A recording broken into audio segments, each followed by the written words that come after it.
It's time to start unpacking with another episode of the B Word Unpacked, hosted by the phenomenal women of GOOSDTOCK Consulting, Kelly, Kim, and Ebony. Hello, listeners, and welcome back to the B Word Unpacked with GOOSDTOCK Consulting. Kelly here, and as a longtime lover of books, I am super excited to dive into this episode, Books and Bibliophiles. How deep is me and Kim's and Ebony's love for books, you might be wondering? Well, we are all in a book club. Two of us have gotten locked into libraries when we were kids, and I'm telling you, we just love books, the stories they tell, the places they take us, and the knowledge they impart. This love runs deep, y'all. Y'all, so I remember my love for books probably started when I was in sixth grade. That's when I found my first really inappropriate novel by Terry McMillan. And I thought, what is this? Does anyone know that I have it? And I will sleep under the bed just to read it. It was Disappearing Acts. And you know good and well a sixth grader should not be reading Disappearing Acts, but I read it cover to cover, and I was convinced if books were like this, then I can do this for the rest of my life. And so that really started my journey. So from Terry McMillan to Sister Soldier even. But my affinity for books kind of graduated to historical fiction because it gives context to a past, but it used historical landmarks that I can identify with, you know? So one of my favorite historical fiction novels is Someone Knows My Name by Lawrence Hill. BET recently made a docuseries out of it, but they changed the name to something else. But the book was so good, that's definitely one you should try. And I seriously try to still read at least one book a month. Thank you, Audible. Right, shout out. Right. And that's the thing. Like, I used to absolutely love to read. So my love for books came in elementary school. So we had this program called Accelerated Reader, where if you read a book and then you took a test, they would give you these little pins in a hat. And y'all, when I tell you my hat was like tilted to the side because it was one of those things I was obsessed with reading. But my books were always really heavy and deep now that I think about it, like The Slave Dancer, Let the Circle Be Unbroken, all these books that really had me militant about being Black from remember third grade, Lucius, that is LS. Anyway, that's his name. So, but really I started to read these books and it made me fall in love with the story of what it was to be Black, how we got here. I was really fascinated by that. And in growing up now, I still get intrigued about more so nonfiction books that just really describe what is it that has shaped us. So I'm reading now The Color of Law for the second time because I feel like there's so much information in that book that we need to know how these policies that were created literally decades and decades and decades ago, how they're influencing what our life is like now. So. We know that life is definitely full circle. Right. Life is interesting. So, ladies, it's time for our lightning round. Lightning round. So the question is, what two books have you read in 2020 that have made the biggest impression on you? And I'm going to kick us off. And I'll say that I typically am a reader of fiction. I love fiction. I love being transported to kind of different environments and different places.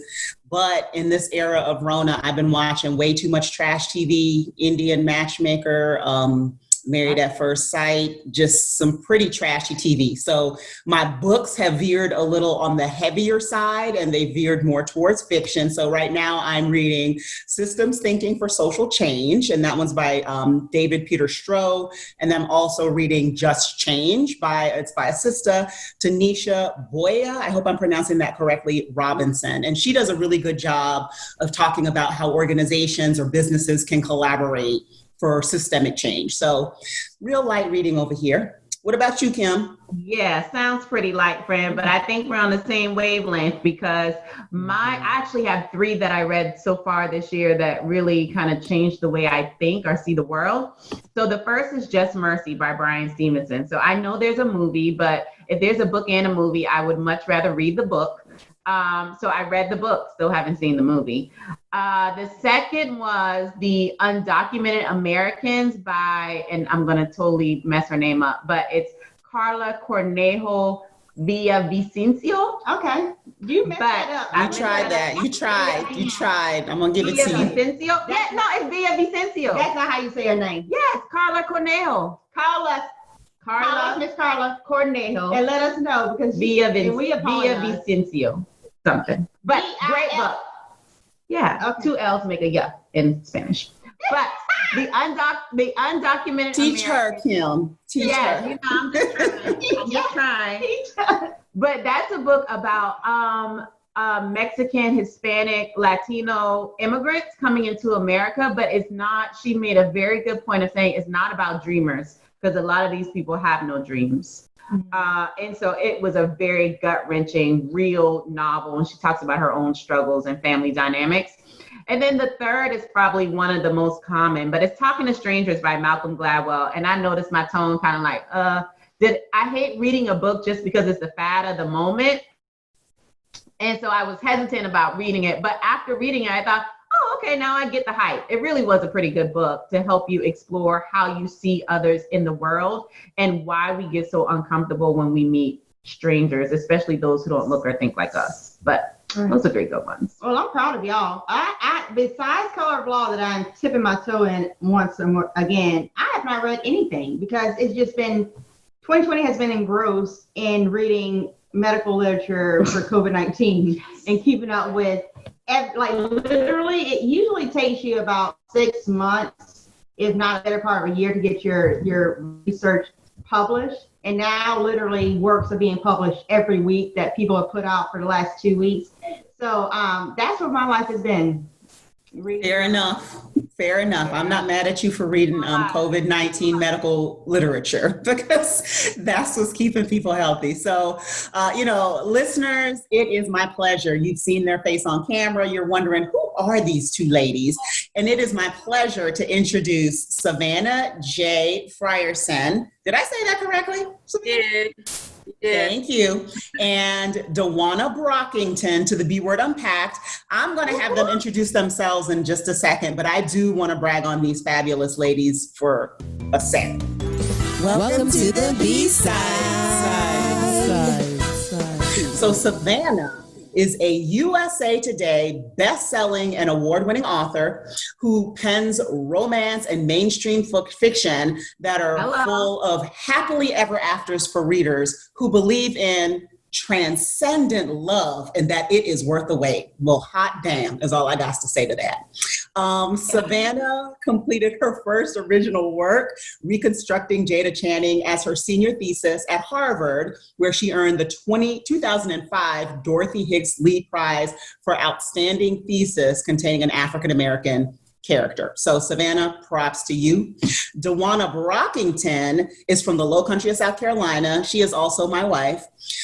She is fascinated with witches and psychic abilities. She has released four urban fantasies reads. I've read them. I've enjoyed each and every one of them. And she also recently released a series of what she is calling short and sexy reads. So we're definitely going to get to them short and sexy reads. And I got to tell you, if you still got an engine running, y'all, these books are going to rev it for you. I'm going to let Dewana go further into it. But without further ado, ladies, I'm going to kick it over to y'all. Again, thank you for taking the time out today.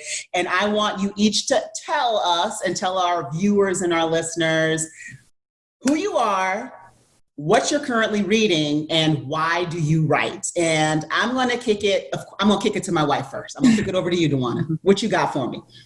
So I'm Dewana Brockington. You will find me as DM Brockington on the internets. Currently reading Tristan Strong Punches a Hole in the Sky by Kwame Mbalia. Why are you reading that, Dewana? Because he will be our keynote speaker for the Black Ink Festival here in Charleston in January.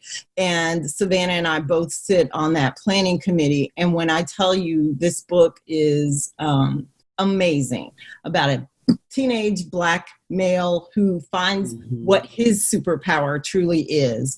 And that kind of leads into what I write, who I am, and why I write.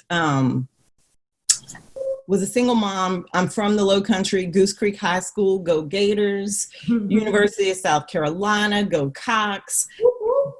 So I'm mired in the Low Country. My family's Gullah Geechee, even though I was not allowed to speak with a Gullah Geechee accent, but I always deep down had this connection to this place, the energy, what our ancestors left here. My mother was born and raised here. So Charleston is me. And I wanted stories that reflect who I am and where I come from.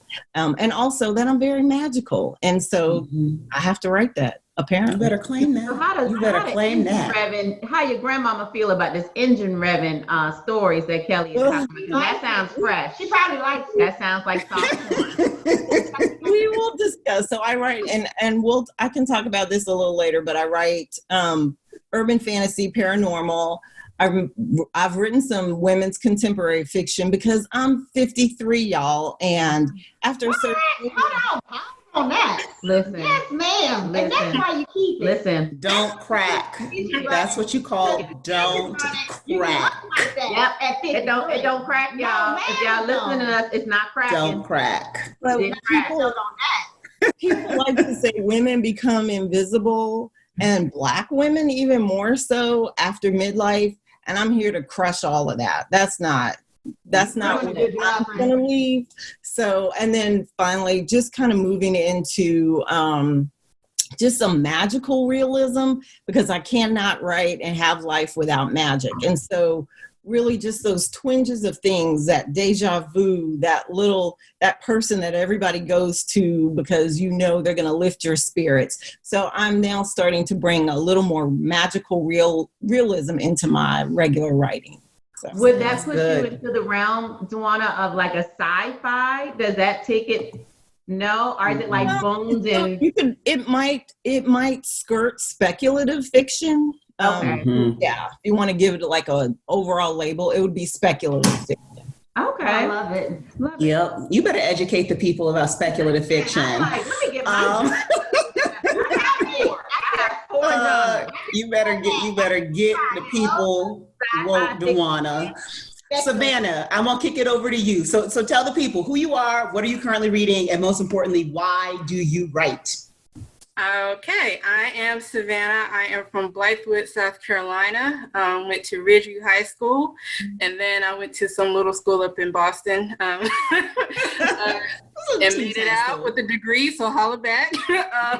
Moved back to South Carolina in 2009, moved to Charleston that same year because I came down for governor's school, the summer program, and really loved the city and wanted some history, and ended up working at the Avery Research Center, which has been just one of the most transformative places that I've ever worked at. And it was great because I studied African American history and culture in English, and so it was a perfect marriage of what I studied in college and, living that mission and that purpose. And why I write? Well, I started because of grief. I lost my mother, but I realized that there was a lot that I had to say, and that there was a lot that we had to say as a collective. And, writing and reading are ways to understand the human experience. And I was really trying to unpack what that meant for me, and what that meant as, the first generation African American in my family who was not raised in segregation. Like, what did that mean for me? And then having an interracial group of friends and hearing all sorts of things and like, well, I don't know if that's true or not. And so, my thesis was about interracial relationships, because that's part of what I studied in college, which is not necessarily romantic, but why do we believe the things that we do? Because I think we accept things without critique and without, thinking about, well, does this make sense in real life? Like, we're just parroting things that we have inherited, but we're not really analyzing, does that serve us? Should we continue to believe those things? And seeing how the world is acting right now, it would be nice if we could just stop and think about, why do we treat each other the way that we do? Why do we speak to each other the way that we do? Why do we not value another person's humanity the way that we should? But I do it in the context of romance because people always say, well, you can't help who you love, and love is love, and all of these great platitudes, but then all these rules apply, all those terms and conditions at the bottom that we don't really talk about until we have to bump up against it. So that's what I write and why I write. That's why you write. What I've been reading right now is my own manuscript because I have a book coming out on the 1st. So I haven't really been reading anything else. I'm not mad at you, Savannah. But, Can you tell us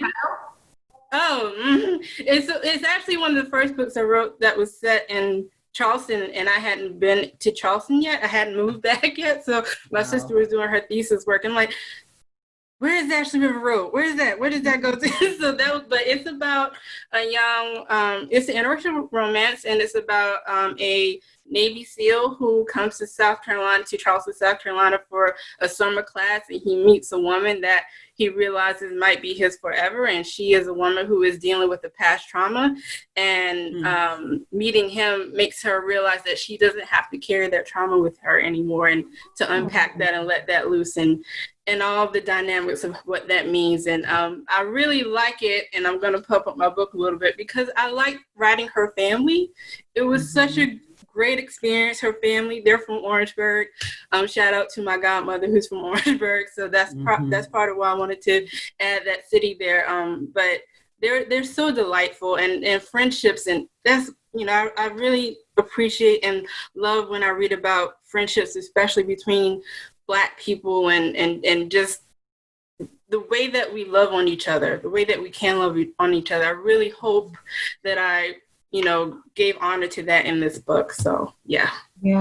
And you said I'm ready to read it at this point. Yeah, because you said that was you started that unfortunately when your mom passed. Was she alive? Well, not these stories. I started with writing, and then I graduated to prose, and then I've discovered romance. Sandra Kitt was my first romance that really stuck with me, The Color of Love.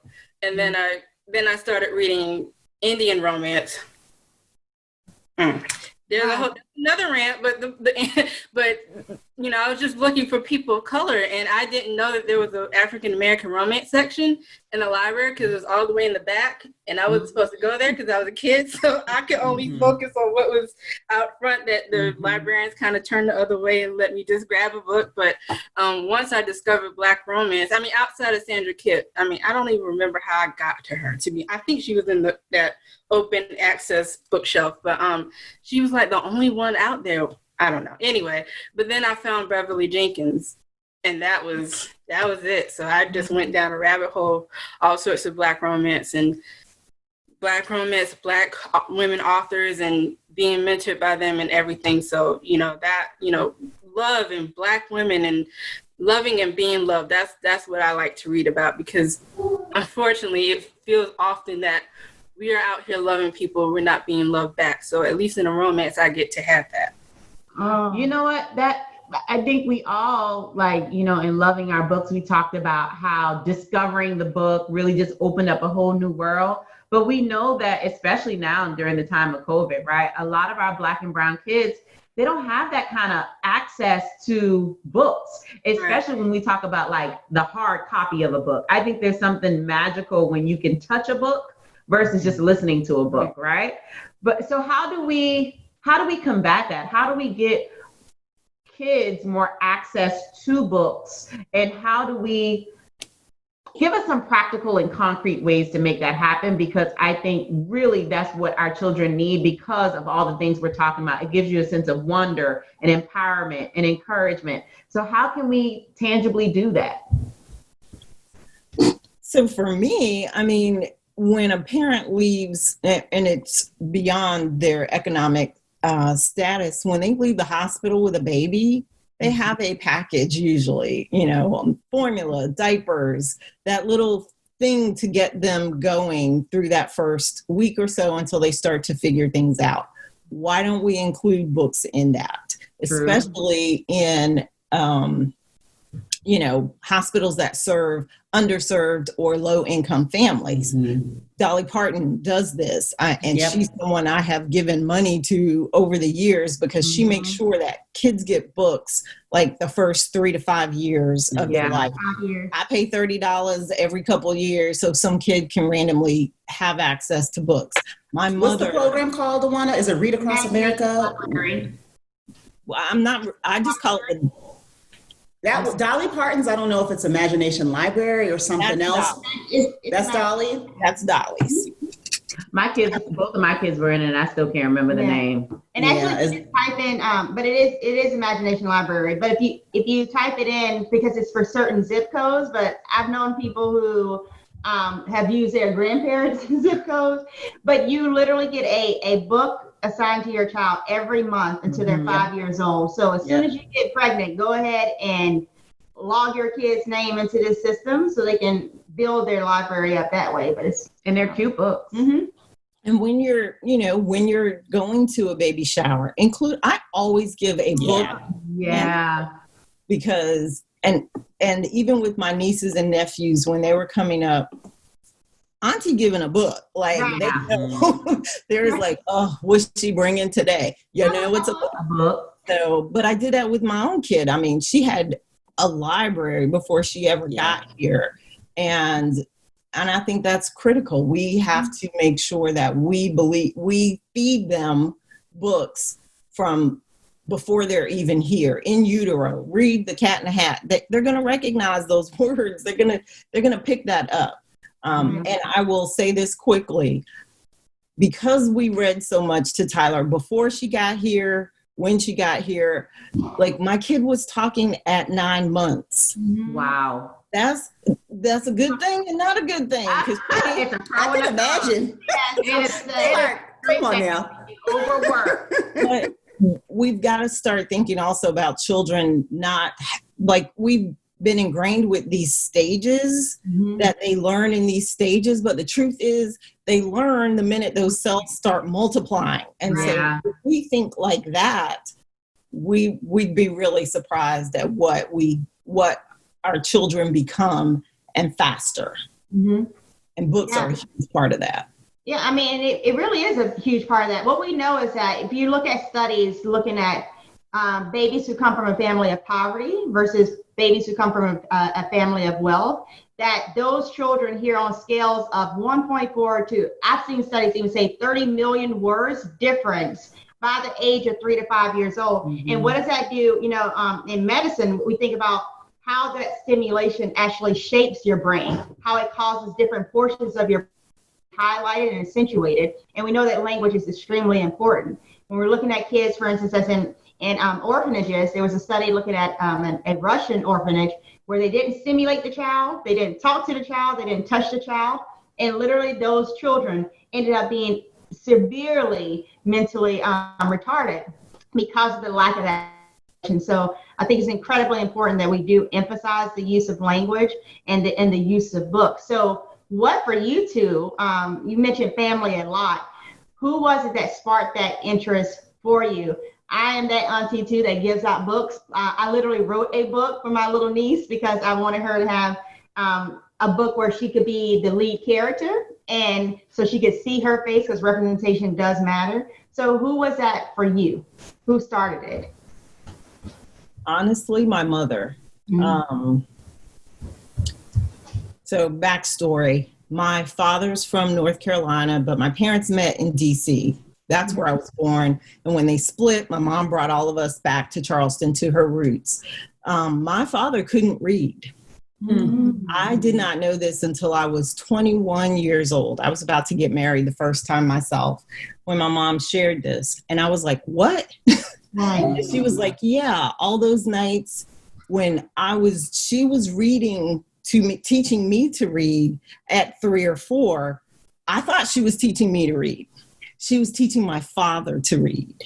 Wow. That's deep. Wow. And deep. My dad had a head for figures, and numbers and measures, which made him a great head cook, head chef. They weren't calling them chefs back then because everything he learned on the road and on his own.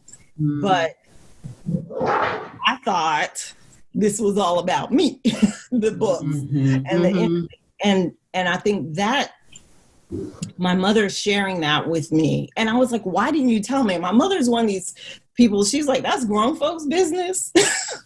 That wasn't your business. That's like your parents' business. Like, and this was at a time I was about to get married for the first time, and we were talking about marriage and families, and really having I wanted a good understanding of why my parents split.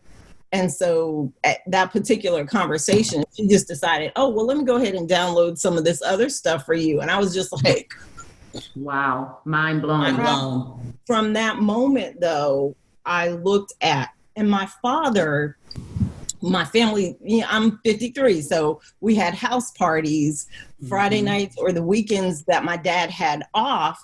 Everybody was at our house, and he would bet his friends that I was like 5 and 6 years old, that I could read the newspaper, the front page. Well, at that time, I think the front page was written like 10th grade standard. And they would literally throw money on the table until they started to figure it out. And I would read the front page of that they would pick whatever page, but I would read the newspaper that whoever handed. And then my dad would like give me $5. I'm in my like onesies. It's I'm 5 or 6. He'd give me $5 and a kiss and be like, go get yourself some food and then go to bed. I'm sure he was so proud. That was his source of pride, that his daughter could read the front page of the newspaper that he was a grown man before he. That just gave me chills. That's powerful, Dewana. That's so powerful. What about you, Savannah? Oh, well, to piggyback off that a little bit, the initial question of what can people do to encourage reading is to encourage reading. You know, that it seems so basic, but just not discouraging kids who pick up a book to read it goes a very long way, because when you discourage kids from reading, they think, oh, that's not for me, so why do I need to bother with it? And then secondly, in school, how about assigning books that kids would want to read? Girl. You know, right. Let's start there. Let's start there. Wuthering Heights, my Lord. Yes. My Lord. To like the number of books, like, why am I reading this? What does this have to do? Not even on a Black woman, all that, you know, but what does this have to do with me right now? Like, they're Moby boring. Dick. They're boring. And so unless you are willing to go out and look for other books that are more engaging, nobody's going to be willing to read. I mean, let's introduce more graphic novels into the, you know, school reading. Let's introduce, you know, we're reading all the time, those video games that you have to read the pair. That's reading. And that's something that, okay, then you say, well, if you like this is a book that you might like because you like this game. Or like pair it up with things that they like in that might not seem like relevant or that match, you know, the typical reading. I mean, think of all the movies that we watch now that are based off of books. There are ways that we can make reading fun, and I sound like a Pizza Hut, you know, reading. The Book It Club. You know, it's not that. Come on now. My mom had 4 kids. That was the only thing you could get in that pizza. little thin pizza too. Thank you. Okay, but you know, it's like there is no reason why kids can't be as pumped up about reading as they are about movies, as they are about music. All of that. What is a song? Yeah. You know, what are movies? They have to read a script to give you them. I mean, there's all sorts of reasons why reading can be accessible. 1, and 2, not to say that reading is not for you. If we get rid of that, we'll go a long way. The third thing is that for me, like with Dewana, I was read to as a child. So the thing that my mother did, she would put us in bed and she would read us a story. And with her, she really made sure that we had stories that had something to do with Africa, something to do with African Americans. So not only was I getting stories, I was getting stories within the diaspora as best that she could find it. And to do in the 80s and the early 90s, I don't know. I mean, that I think she put a lot of effort into that in a way that I don't think I appreciated at the time. You know, because like it's a story, so what do I care? But like, going forth and looking for books myself, I remember being at school. I went to an all-Black elementary school, elementary and kindergarten, and that library was also stocked with books that featured Black people. So that was something that I knew was out there. And so when I transitioned to a more mixed school, I'm like, where are the Black characters? Yeah. I mean, this is a good story, but like, where's everything else? So, the access is basically just being accessible. And I understand that some parents don't have time to read books. I understand that some parents might not even have the money to read books, but that's why libraries are also important. So libraries are important to get access to books. Having schools really impress the importance of bringing books, like book drives, like all sorts of things are helpful to just get books into the hands of kids and not discouraging them from it. So y'all remember the book fair that would come to school and then you could check mark the little scholastic board? And book fairs are expensive, though. Yeah. Book fairs are expensive. Money. Yes. That was my but like that, they generated excitement. It was never like, don't do this. I would sit there and not pay attention to class and be reading a book that I probably, Sweet Valley High or something. But, it's like. The Babysitters Club. Oh, yeah. Maniac McGee was one of my favorite books. And, growing up, just all sorts of things. And because I realized, one, I was exposed to a different world than what I was living. It's like, that's possible. That's what it was. They bring what you think is impossible and they make it possible. And so when you do that, you expand the horizons of everybody. I mean, they're doing that now to grown people. Think about, unfortunately, with Chadwick Boseman's passing, but think about what Black Panther did. Right. That started as a comic. Right. I found with my son, who's 9, so he didn't really like to read, but it was because of the things that he had to read. So once I was able to find books in his interests, so like Bigfoot, dinosaurs, volcanoes, it's like he started to love reading again. And I echo what you're saying, Savannah, that it's important that teachers are people that are responsible and parents ask children what they're interested in and intentionally look for books about those things, because now he can tell me everything about Bigfoot. He's convinced about Bigfoot. I can't tell him. And he's like, but Mom, the book was in the nonfiction section. And I'm like, okay, son, but I think it's fiction, but I get it. Okay. I appreciate your conviction. So I am also the auntie that gives books out. I'm like, I will be the nerdy auntie and y'all will have to deal. But I am nerdy auntie. Messages. I appreciated them, so I am passing on the mantle. Y'all get pass on the books and saving bonds. Go ahead, nerdy auntie. Go ahead. Add to that, though, y'all. Take your kid to the library to get their own library card. Let them get their card. And then let him or her peruse the aisles at 3 or 4. I don't care if they come home with the biggest, fattest book with all the words that they can't read. Yep. You have given them power to make choices for themselves. And I think you can get a library card like 3, 4, 5.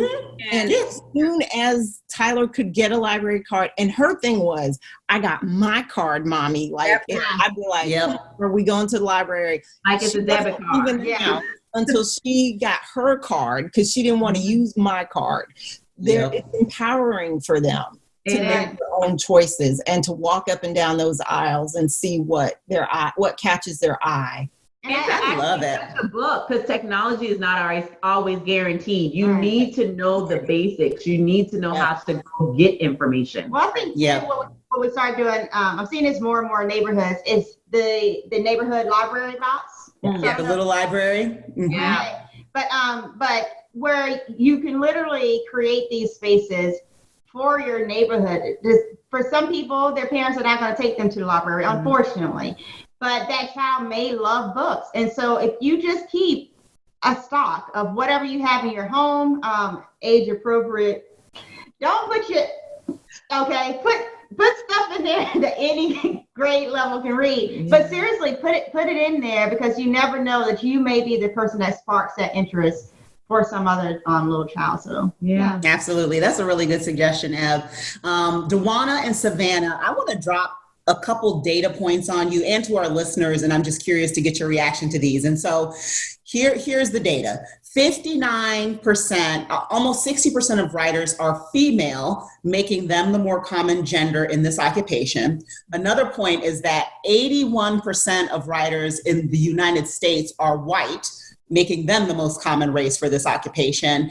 And then Jessamine Ward, who she is bomb, critically acclaimed novelist, said on Twitter that she had to fight and fight and fight for her first 100,000 advance, despite the fact that she had already won the National Book Award in 2011. So she had to fight for her advance despite the fact that she had already won a National Book Award. I mean, talk about the bar being like... It's not like she asked for $1 million. She wasn't asking for $1 million. So, I mean, what stands out to y'all as Black female writers about the statistics I just shared? Why don't we start with you, Savannah? And I see you smiling. Like that smile, that smirk is like, it's real. So what stands out to you about that? Publishing is white. I mean, it's white, and it gives privilege to white stories and whiteness. And if you are writing to a white audience, you will have a better shot at getting better advances, even though advances aren't everything, but they do help. The issue with publishing is that they are really playing a numbers game. And so they are not interested in, to them, chasing after pockets of readers, because they think that if you are a marginalized author in some way, only your identity group will resonate with that story. But whiteness is everything, whiteness is default. And it's like, but no, it's not. So like we had to learn about whiteness just like everybody else did. And, white people can learn about stories where they're not the star and the protagonist, and maybe even being the antagonist and the villain. So let me ask you this, Savannah. Do you think the fact that your writing is interracial, you say you tell interracial stories, do you think that has helped you crack that USA bestseller list because white folk can see themselves in your story? Because I was with the box set, it was a whole 20 other authors, and we all collectively worked together, and we all tapped into our, audiences, and we're able to get that. That is not a guarantee. I have been part of other box sets, and we did not do nearly what we did with this one. I will say that did help, but I will also say that there are plenty of Black authors who write Black romance who are doing very well. I think we're very blessed with how everything worked out for our project. And I will say that I have noticed that there are people who are writing that now, interracial, because they think it's more lucrative.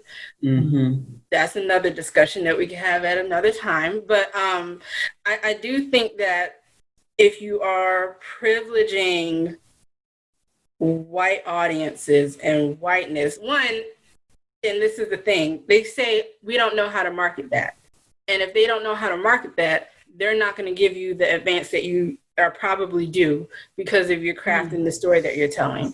So from a purely business standpoint, if they don't know how to market it, you're not going to get the advances because they need to make that money back. That's the whole point. That's why Michelle Obama could have a huge figure advance, because people know that she's marketable. That's easy. Yeah. Michelle Obama put her name on it, and she clearly, hello, like she paid the salaries for so many people with her one book versus an unknown African American author writing about Black things. That's a harder sell for a Walmart distributor in Des Moines, Iowa. I mean, so a lot of it, yes, it's racism, but racism is the foundation for nearly everything else that's wrong with this country. So, there's the economics in it, there's the ignorance, and not necessarily from a mean-spirited place. It's just, I don't know. And when you're not able to have access to the industry, because a lot of these internships to get you in are unpaid. Who's going to have an unpaid internship in New York City who's from a marginalized community? Who? No one. So, it's basically an echo chamber of just systemic racism. Ignorant, and they say that they're trying to do better, like Jessamine Ward should not have had to fight. But see the standard that she had to clear? She had to be a National Book Award twice to even get a 6-figure deal. Meanwhile, their debut authors nobody has ever heard of getting those advances quite easily. Yeah. That's what we're talking about when we're saying there's a race issue. There's a race issue. There's a gender issue. There's just the issue. Publishing is white, and they need to figure out, like, either admit that you're okay with that, or actually make changes to make sure that it's as inclusive as you say we want it to be. Are we in a position as Black people where we can start to create our own Black publishing companies? We have Joanna. Really. And so she can Savannah doing it. I'm all for indie publishing. I came into this, I just wanted people to read my stories. I just wanted to connect. And I've had white women connect with the stories that I've written, and they're like, when's the next one coming out? And so I early on made a conscious decision to ignore the traditional publishing route, because I felt like they were going to ignore me, because at the time when I really, 10 years ago, when I really started thinking about, whoa, maybe I could write my own book, we had this dichotomy of Black books coming out. The thug books, or the urban fiction, Everybody Ride or Die, or church. And there was very little in between. And I'm like, I'm not that, but I'm also not that. I want to read about some regular people that look like me, but that wasn't what the publishing identified as the Black market, which it also pisses me off, because I'm like, white folks just they get to pick their genre. You don't get typecast, right? 20, 30 genres to pick from. And if we want to get picked up by a traditional publishing house, we've got to make it more street, or we've got to hit that church. I'm not either one. So can I just... Right. I don't know if y'all feel the same way. So I've written a couple of children's books, and the last one being on COVID-19, and the characters are always primarily just Black. But I had to have this discussion with a podcaster who was saying, this is a Black children's book, and I was like, oh, let me take a step back. I was like, this is a children's book, and the character is Black, but the default shouldn't be that a children's book is white. And so all of a sudden, because there's a Black face, is in this other unique category. It's like, I'm speaking to children, and I want Black children to know that they are children too. And I want you to know that they are children too. And it shouldn't come with this asterisk beside it to say that, oh, this is for minority children. No, it's for your white kid too. It's for your white kid to look at this Black kid, so that when they get to be 30 years old, we don't have to explain to them that they are the same. That they're human. From the very beginning. But I don't know if y'all feel the same way, of where you write this beautiful piece, and then they say, oh, well, this is a book for Black people, or it marginalizes the message of it's not for everyone. And you're like, no, I'm actually speaking to all of y'all. Yeah. It just, recognize us as being just human. Us. Yeah. So I can only imagine with the work and the amount of energy it takes to write what y'all write, how that can be frustrating. You have to I think for me, I just had to block out the noise and just be like, what does my life look like? You know what? I engage with a myriad of folks, but my core people look like me. And then when you get to the first outer ring, there are more minorities but they don't look like me, but they're still minorities. And then when you get to the next ring, then it's like my core, I broaden out as opposed to shrinking in. And I think white folks just shrink us. They try to shrink us and put us into these little easily defined bubbles, because then it makes life, because then they don't have to challenge their worldview. Yeah. Instead of looking at themselves and looking at all the bubbles they fit in, all of them. But that's, again, another conversation for another day. But you really you have to write what is on your heart. And like Toni Morrison said, write the book you want to read. Right. Yeah. Worry about when she said white, your problem with racism is not my problem. Mm-hmm. That's your problem. You need to fix it because it's impacting me. But as I write, I'm just going to write what I want. And if you love it, let me know. Yeah. That's it. I don't care what you look like at this point. I think it's more that they don't know what to do again when they're not the center of the story. Right. Mm-hmm. They blank out. They don't know. And You said they blank out. This is not for me. It's like, no, but it is for you. Like, you are welcome to read this book about Black children. This is not a Black book only book. That's not what this is. I mean, you might run up to stuff that you'd never heard of, that you didn't know, that might make you uncomfortable, but it's like, well, welcome to my world. That's what I play Russian roulette every time I engage with a piece of media, to be honest. Mm-hmm. I just do. I'll be enjoying it, and all of a sudden, something out of left field happens. Like, oh, well, there that is, and what do I do with that?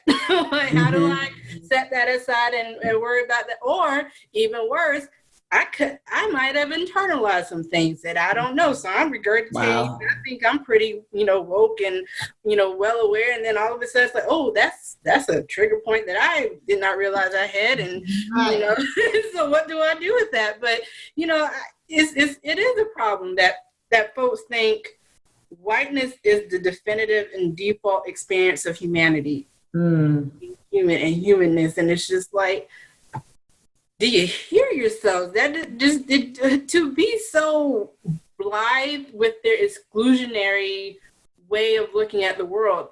And it's not even their fault per se, because again, we are all in this bubble and we are taught not to critique it. We're taught not to notice, the fissures in the glass. We're taught not to be like, but this doesn't feel right. I mean, kids do. They're like, okay. And then, but your parents say certain things and you're like, well, my parents wouldn't lie to me. And then if your parents are being reinforced by general society, it's like, well, okay, I guess that's true. And so there's no need to critique it anymore. It's a hard thing when you're writing the story, because really what you're doing, you're trying to get to the core of a question. Even in the children's book, you are trying to answer something. You're trying to provide context for something. And when you're doing that and you are giving a face or giving that question to a person that usually does not get to either ask it or answer it, that throws a lot of people off. It's like, okay, well then I have to unpack some things that I didn't know that I was carrying. And even in a children's book, even in a nonfiction book, even in a comic, like all of these things, think stories are the way that we make sense of who we are. Yes. And if you are okay with having a story that features nobody else but people who look like you, right, that says a lot about you. Well, it's like American history and then Black History Month, right? I mean, World history. World history is American history. Yes.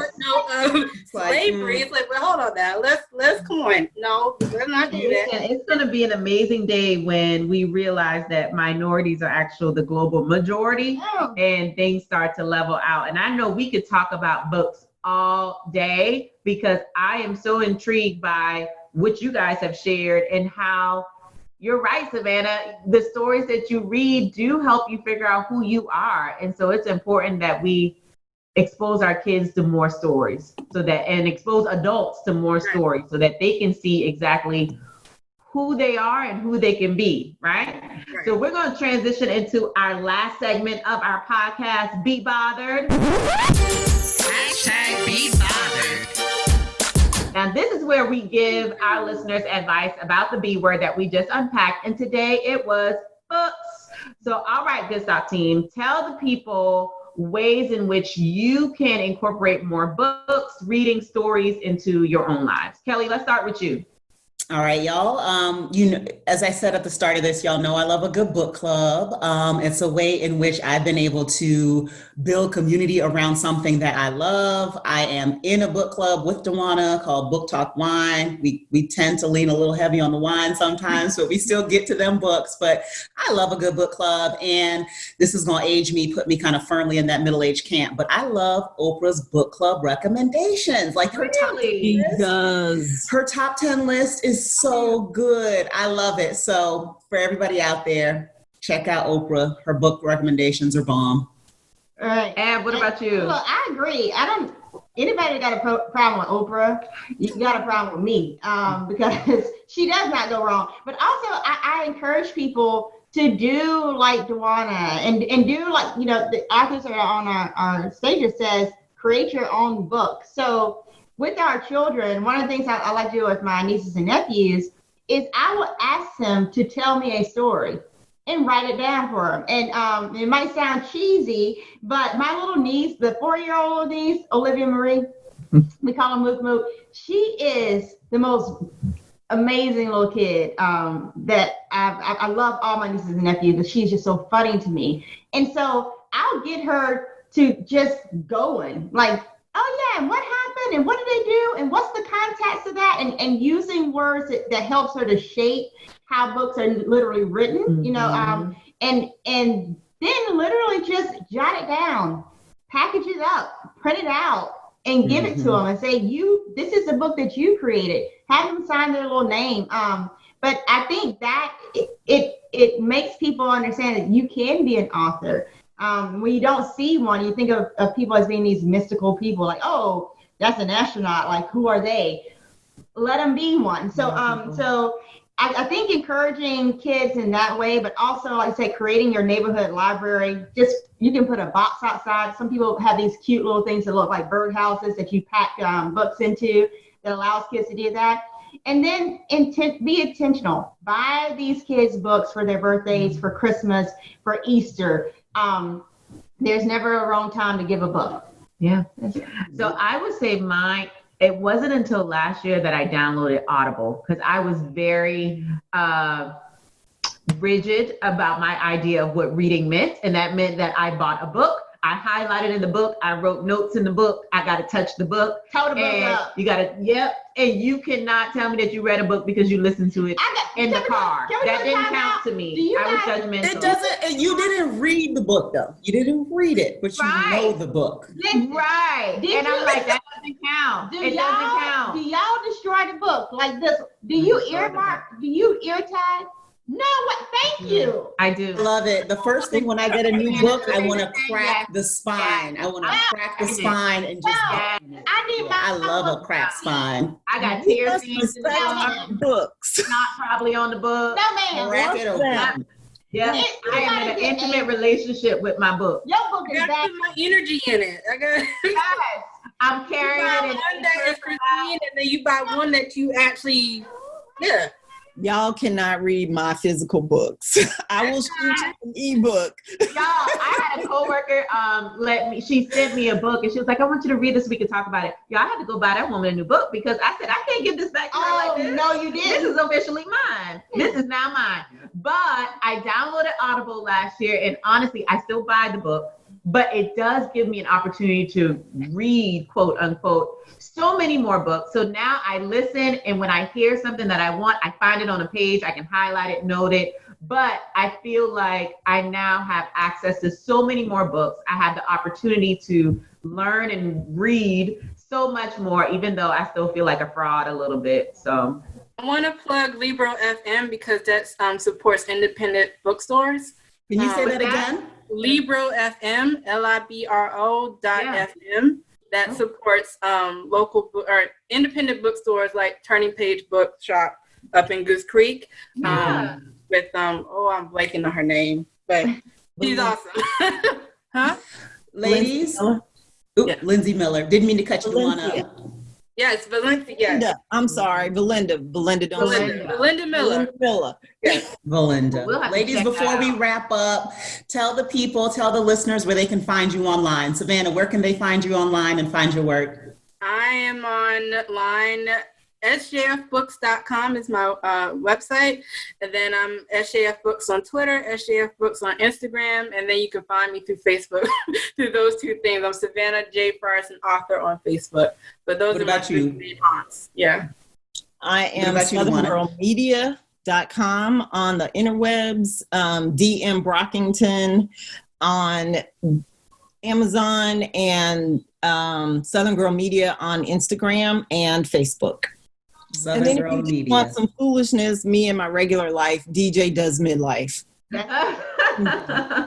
I love it. I love it. Well, thank you to you both for joining us today. This has been a lot of fun. And I got to say, I have heard more SAT words in this conversation than I think I have in any of our B Word Unpacked. We talked about myriad and mythical and context setting and all kinds of stuff. So I am loving it. That little school you went to up in Boston, Savannah, did you good. It did you good. So ladies, appreciate you again. And to our listeners, thanks for tuning in. Be sure to follow us on social media, YouTube, Twitter, LinkedIn, Instagram, Facebook.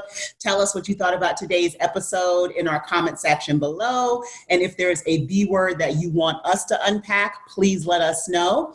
All right, BPAC, until the next time, stay encouraged, stay safe, practice self-care, and let's keep unpacking. Take care. Thank you for unpacking another B Word with Kelly, Kim, and Ebony.